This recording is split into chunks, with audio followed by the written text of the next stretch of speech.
I call the Honourable Member Reno Terakatini Tēnā koe and Talofa Lava. Tēnā koe, Mr. Speaker, Talofa Lava, kia ora tātou katoa. Mr. Speaker, I have a great pleasure to stand to join the debate on Budget 2012 and join my colleagues in the Labour Party in our opposition to this atrocious, awful budget, the zero budget, the nothing budget, kore budget. It delivers nothing and we oppose it. It's a failed budget from this failing government and it's delivered zero for New Zealand. We've got zero hope, zero ideas and zero opportunities that are flowing from it. Mr. Speaker, there's a new word that's come out of our Māori whānau around the motu. And I've heard about the zero budget and austerity budget and the cuts. And you say austerity, and to a Māori whānau now they're saying Oz territory. Oz territory? And what we're seeing, Mr. Speaker, is our whānau in their droves who are boarding onto the planes and heading over to the GC or across the Tasman, Mr. Speaker. They're going to Oz territory because of the austerity that this appalling national government has been imposing in this dreadful budget, Mr. Speaker. So, Mr. Speaker, we got a lot of poroporawakis that are going on up and down the country, from Auckland, Wellington International Airport, right the way through the country. Every day, our whānau are going to the departure lounges, having a tangi, poroporawaki, and saying goodbye to their loved ones. And all of our whānau are affected, Mr. Speaker. What jobs are they going to? Everyone's affected. Friends, families, aunties and uncles. Order. Sorry. Friends, aunties, uncles, they're all being tearfully farewelled over the Tasman to a better life. And it's appalling that they have they're forced to make that very, very sad decision to leave our great country because of the no hope and failed budgets of this government. The fact that there are no jobs in this being created out in the regions, Mr. Speaker. And if we look at the actual record of this national government, Mr. Speaker, we see the worst growth record in 50 years. Worst growth record in 50 years. For a party that talks about economic growth and free enterprise and business, we've had the worst growth in 50 years. We have, as I mentioned, Mr. Speaker, 50,000 of our whānau members up and down the length and breadth of this country, over 50,000 leaving for Australia every year. And we've had a 52% increase in unemployment. And nearly 50,000 more people of our people are on benefits, Mr. Speaker.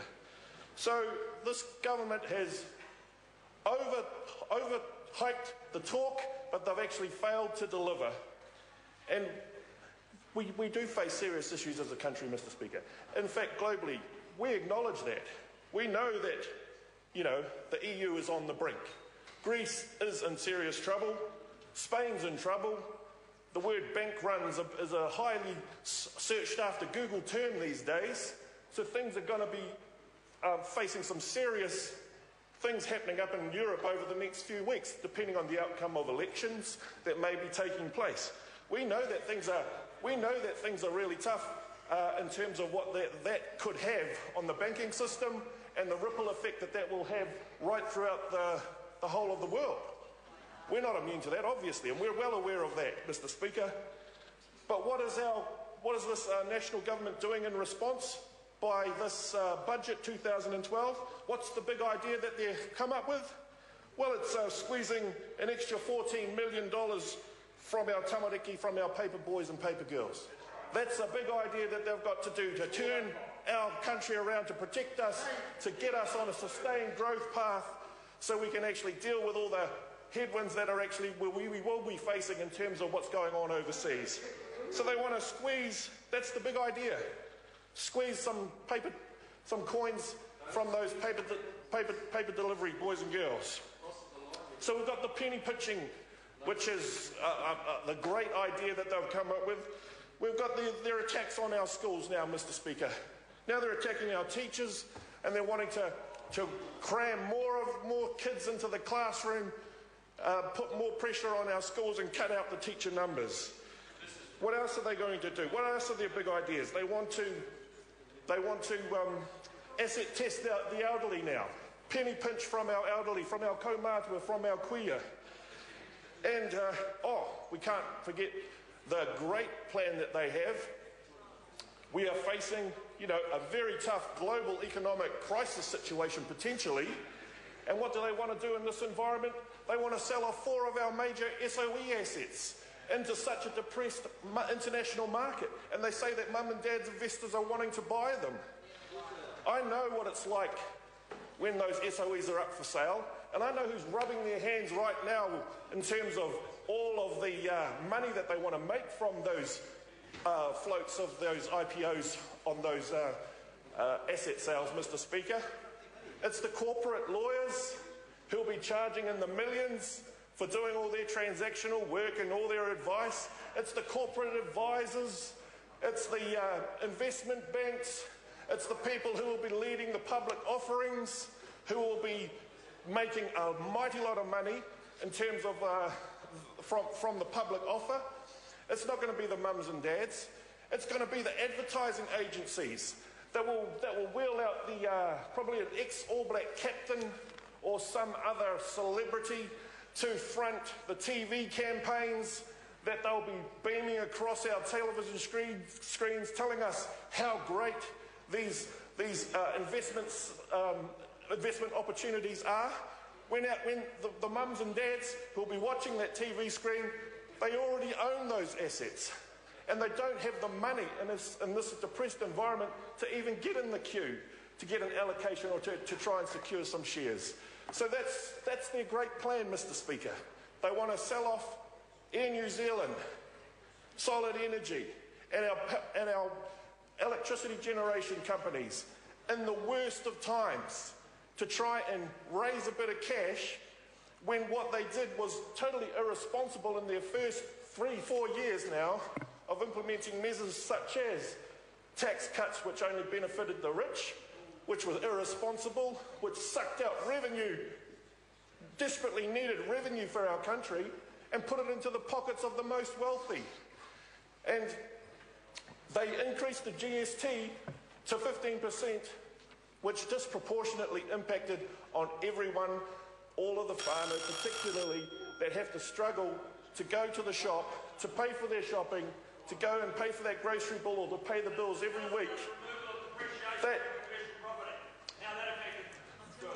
Going to the grocery store, struggling to pay the bills, Mr. Speaker.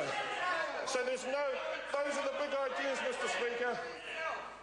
And I could go on about how child poverty has increased in our country, Mr. Speaker. Only today we've had UNICEF come out measuring countries.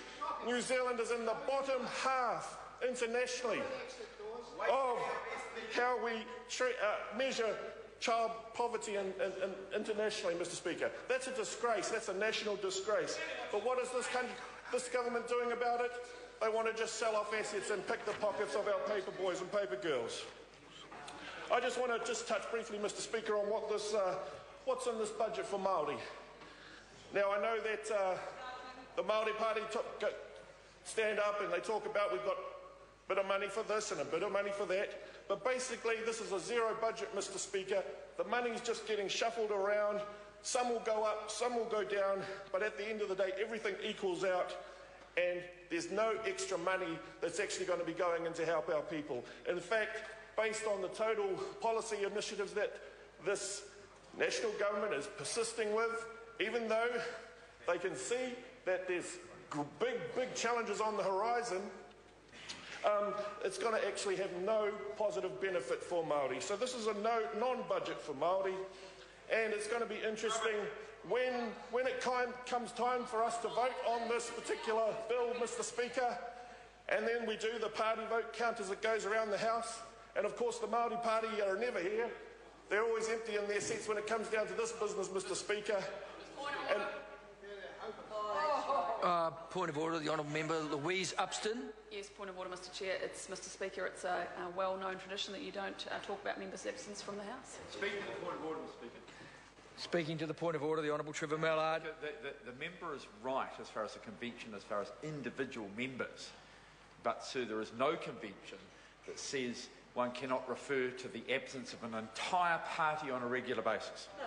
Well, while I understand where the member's coming from, one can extrapolate, and we all know that every person at one stage or another is absent from the House for whatever reason, and I'd ask the member to desist. No, the member hasn't finished yet. Oh. Sorry. Point of order, the Honourable Tohinari. The member sat down. He did. I sought the call. He did. Order.